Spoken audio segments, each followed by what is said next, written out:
అంటే మనకు ఇక్కడ మెయిన్గా మెడికల్ కాలేజ్ చెప్పుకోవచ్చు, అదొక స్పిరిచువల్ సొసైటీ చెప్పుకోవచ్చు.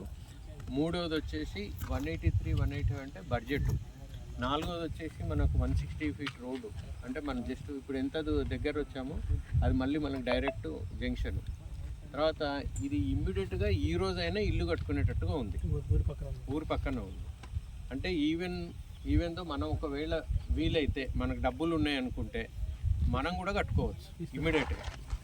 ఎందుకంటే ఇది స్పిరిచువల్ సొసైటీ, స్పిరిచువల్ ఏరియా కాబట్టి కమర్షియల్ లాడ్జెస్ ఇట్లా టెంపుల్ 600 స్క్వేర్ ఫీట్లో మనం లాడ్జెస్ ఇచ్చుకున్నా కానీ మనకు రెంటల్ వాల్యూ వస్తుంది.